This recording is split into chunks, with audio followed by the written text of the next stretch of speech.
আমাদের পরবর্তী ইনকোর্স এক্সামটি আরও সহজতর করার জন্য নিয়ে আসলাম নতুন একটি ভিডিও।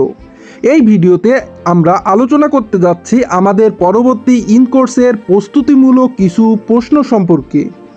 এই ভিডিওটি বানাতে অনুপ্রেরণা দিয়েছেন 34 BCS cadre and our most honourable teacher MD Imran Nazir sir. One of the most important প্রশ্নগুলোর মধ্যে যেগুলো আমাদের অবশ্যই জানা জরুরি সেগুলো হলো সাফাবি বংশ, জালায়েরি বংশ এবং মুজাফফরি বংশ। আজকে আমরা সাফাবি বংশ সম্পর্কে বিস্তারিত আলোচনা করব এবং ভিডিওর শেষে কিছু ইম্পর্টেন্ট টিপস থাকবে যেগুলো না জানলেই তোমাদের জন্য মিস।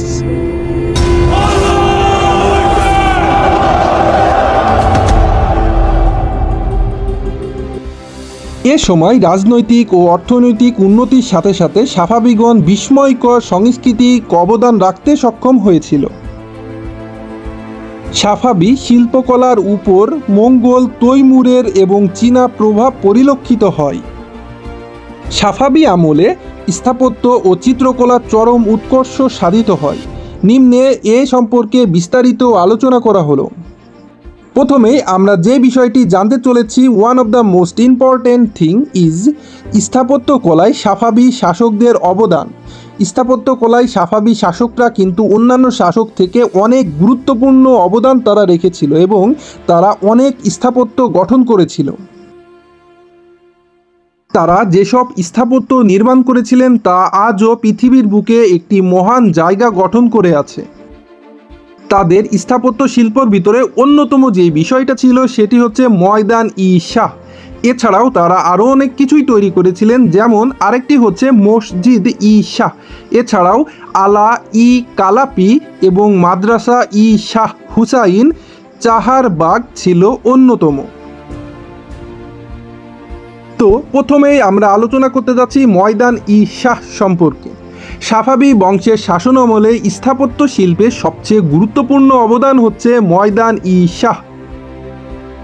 পারস্যের জেন্দারুদ নদীর তীরে অবস্থিত রাজধানী ইস্পাহান নগরীর মাঝখানে এ ময়দান শাহের অবস্থান ছিল।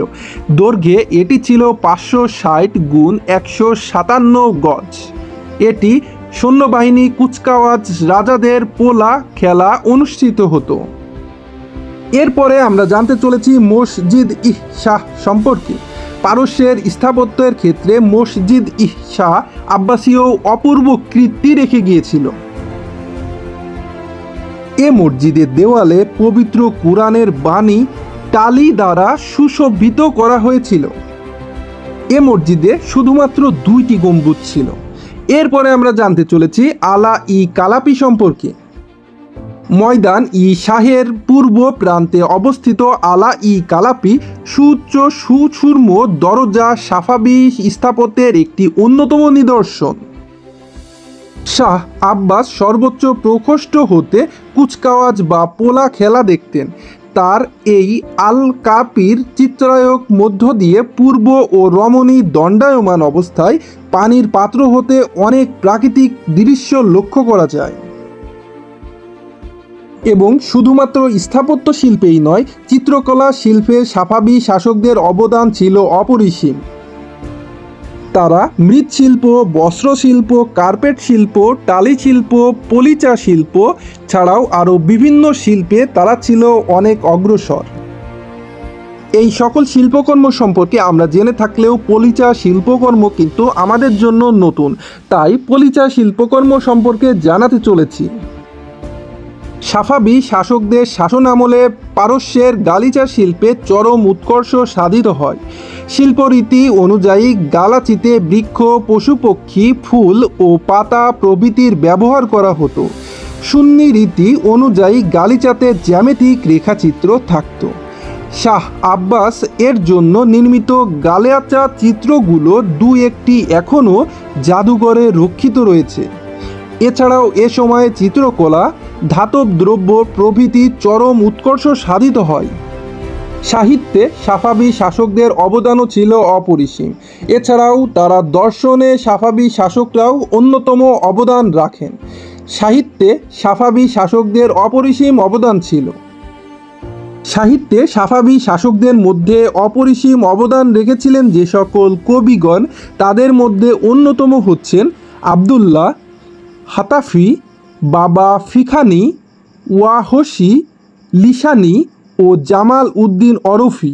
এরা ছিলেন সাহিত্য সাফাভি শাসকদের মধ্যে অন্যতম অবদান রাখা অন্যতম কবি।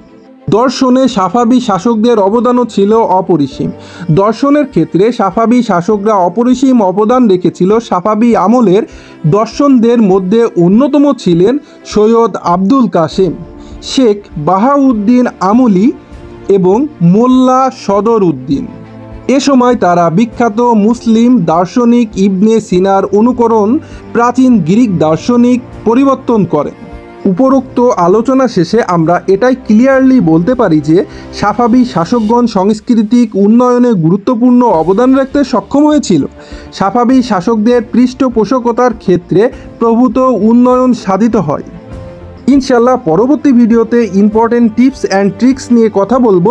সো আজকের মতো ভিডিওটি এখানেই সমাপ্ত হচ্ছে। সবাইকে আমার ভিডিও দেখার জন্য অসংখ্য ধন্যবাদ।